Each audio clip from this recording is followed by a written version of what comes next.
ఇండస్ట్రీకి సంబంధించిన ఏదైనా వీడియో బయటకు వచ్చిందంటే అది యూట్యూబ్లో ట్రెండింగ్గా మారటం అనేది ఒక్క బాలీవుడ్ చిత్రాలకే ఎక్కువగా జరుగుతాయి.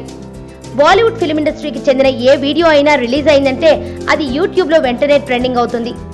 అయితే తాజాగా టాలీవుడ్ ఫిల్మ్ ఇండస్ట్రీ నుండి రిలీజ్ అయిన కాటమరాయుడు మూవీ టీజర్ 2 రోజుల నుండి యూట్యూబ్లో ట్రెండింగ్గా మారుతూనే ఉంది. మరో 2 రోజులు సైతం కాటమరాయుడు మూవీ టీజర్ యూట్యూబ్లో ట్రెండింగ్గా మారే అవకాశం ఉంది.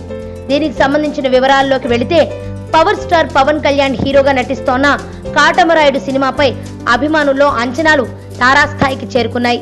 ఉగాది కానుకగా మార్చి నెలాఖరులో విడుదల కానున్న ఈ సినిమాకి తాజాగా విడుదలైన టీజర్ భారీ హైప్ ని క్రియేట్ చేస్తోంది.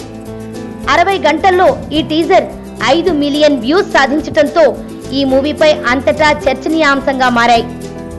రజనీకాంత్ నటించిన కబాలీ టీజర్ తర్వాత కాటమరాయుడు టీజర్ దే అత్యధిక రికార్డుగా నమోదైంది.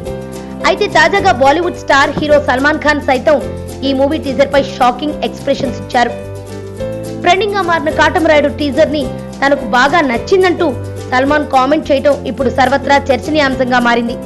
సల్మాన్ కి కాటమరాయుడు టీజర్ బాగా నచ్చటంతో యూట్యూబ్ లో ఈ వీడియో అందరినీ అట్రాక్ట్ చేస్తోందని చెప్పుకొచ్చాడు. మొత్తంగా కాటమరాయుడు టీజర్ బాలీవుడ్ ని సైతం షేక్ చేస్తోందని చెప్పవచ్చు.